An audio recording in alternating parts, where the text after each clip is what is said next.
श्रापित गांव। गोपीनगर नाम का गांव बहुत अमीर है। यहाँ के लोग सिर्फ अपने काम से काम रखते हैं, इसलिए यहाँ के लोगों को मतलबी कहा जाता है। यहाँ एक पीपल का पेड़ है जो बहुत ही घना है, जिसके नीचे चबूतरा बना हुआ है। इस गांव के सब लोग हंसी खुशी से रहते थे। लेकिन एक दिन एक भिखारिन बुढ़िया दूसरे गांव से भीख मांगने गोपीनगर गांव पहुंच जाती है।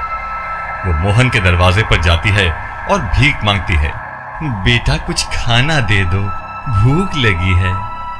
आप मेरी मदद करोगे तो जिंदगी में कामयाब होगे, मजीद माल पाओगे। मोहन उस बुढ़िया की बात सुनकर गुस्से से कहता है, सुबह सुबह कौन भीख मांग रहा है? काम पर जाने का समय है, जाओ आगे, मैं काम पर जा रहा हूं। बाहर की आवाज सुनकर अंदर से कमला बाहर आकर कहती है, रुको, मैं इनके लिए कुछ खाना लाती हूं। तुम्हारा भला हो बेटी। यूं दुआएं देती बुढ़िया चली जाती है। तो क्या जरूरत थी खाना देने की? पैसे की परवाह भी करती हो कि नहीं? सारे लोग हमसे अमीर हो रहे हैं और तुम उड़ा दो पैसे। तुम बिना मतलब की बात मत करो, खाना खराब हो गया था इसलिए दे दिया। खाना लेकर बुढ़िया पीपल के पेड़ के नीचे बैठती है। खाना खोलकर देखती है तो उससे बदबू आती है।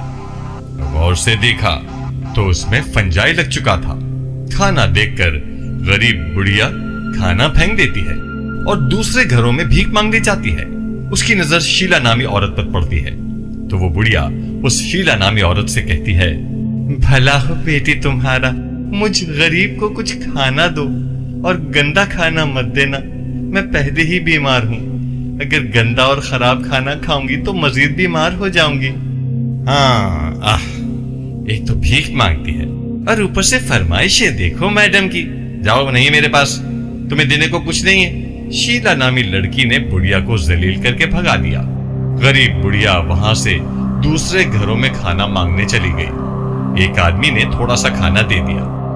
बेटा थोड़ा सा खाना और दे दो, इससे तो पेट भी नहीं भरेगा। बुढ़िया ने इसरार किया। देखो, हम इससे ज्यादा नहीं दे सकते, महंगाई का जमाना है, पेट्रोल कितना महंगा हो गया है पता है? आदमी ने साफ इनकार किया तो बुढ़िया निराश होकर वहां से चली गई। गरीब बुढ़िया को गांव के लोगों से इतनी कम भीख मिली कि उससे उसका पेट तक नहीं भरा। कुछ दिनों में वो और ज्यादा कमजोर हो गई और बहुत तेज गर्मी होने के कारण बुढ़िया को बहुत जोर से प्यास लगी। उस प्यास के आलम में पानी न मिलने के कारण वो लोगों के घर जाकर पानी मांगने लगती है।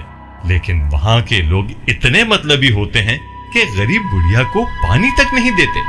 कोई मुझे पानी दे दो, कोई मुझे पानी दे दो, बुढ़िया तड़प तड़प कर कहती है, मगर उसे कोई भी पानी नहीं देता है। उसे देखते ही वहां के लोग उसे भगा देते हैं। लोगों के घर जाकर वो भीख मांग चुकी थी, लेकिन उसे एक बूंद भी पानी पीने को नसीब नहीं हुआ। चलते चलते वो एक पीपल के पेड़ के पास बैठ जाती है।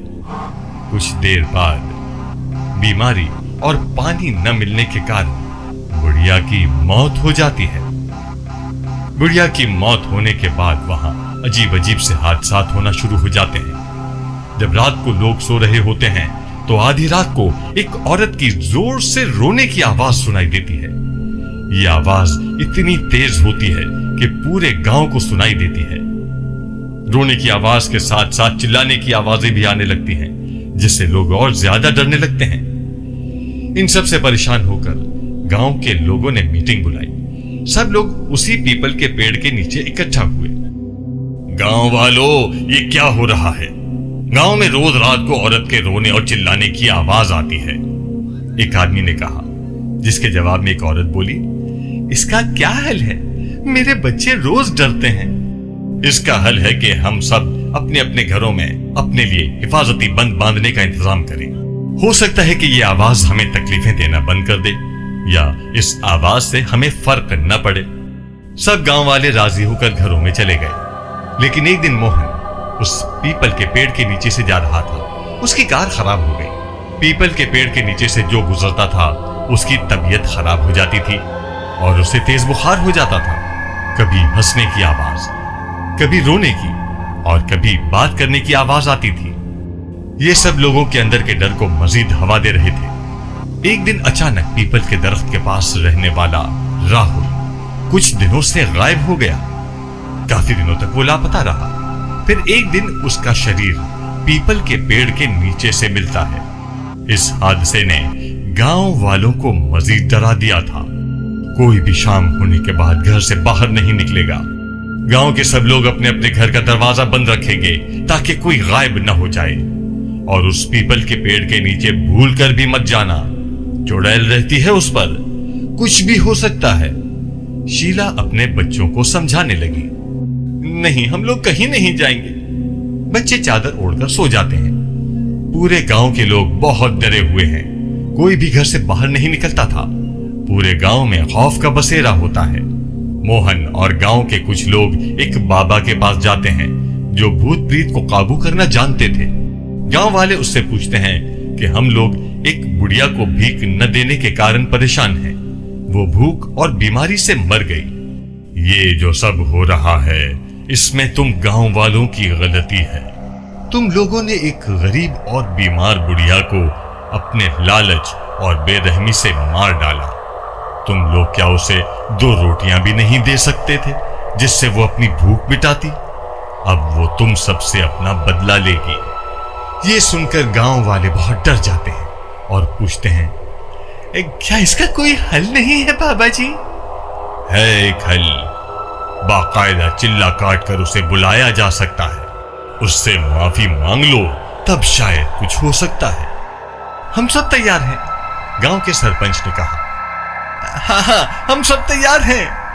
सरपंच के बाद वहां मौजूद सब लोगों ने नारा लगाया। उधर बाबा जी ने चिल्ला शुरू किया कि उधर चंद ही मिनटों में बुढ़िया की आत्मा सामने आई और बोली, ओए पागल बाबा, तुम क्यों इस मामले में पड़ रहे हो? तुम अपने रास्ते पर चले जाओ वरना तुम्हें भी मौत मिलेगी। बुढ़िया की आत्मा चीखी, देखो, इंसान से गलती हो जाती है। तुम बताओ तुम्हें क्या चाहिए, हम तुम्हें वो दे देंगे। तुम बस लोगों को परेशान करना छोड़ दो। जिंदा थी तो तुम लोगों ने हद से ज्यादा बुरा सलूक किया। अब क्या मुरादें पूरी करोगे? मुझे तुम लोगों की मदद की कोई जरूरत नहीं है। अब मैं चुड़ैल हूं, चुड़ैल। कुछ तो हल होगा जिससे कि तुम गांव वालों को छोड़ दो। बाबा ने इल्तिजा करते हुए पूछा, इन सब गुनाहगारों को गांव छोड़ना पड़ेगा वरना सब मरेंगे। और तू भी चला जा, क्योंकि गुनाहगार के साथ बेगुनाह भी मारे जाते हैं। इस गांव को मेरा श्राप है कि जो गांव में रहेगा वो तड़प तड़प कर मरेगा, जैसे मैं मरी थी। चुड़ैल गायब हो गई। बाबा ने गांव वालों से कहा कि इसका कोई इलाज नहीं है। जब तक वो अपना बदला नहीं ले तब तक वो शांत नहीं होगी। धीरे धीरे सब लोग बीमार होने लगे। बीमारी बढ़ती जा रही थी, जिसके कारण गोपीनगर वालों को मजबूरी में वो गांव छोड़कर दूसरी जगह जाना पड़ा।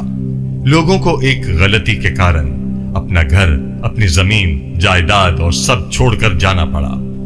ये गांव अब सुनसान पड़ा है, जहां न कोई आता है न कोई रहता है। इसीलिए कभी भी घमंड और लालच में किसी के साथ बुरा नहीं करना चाहिए।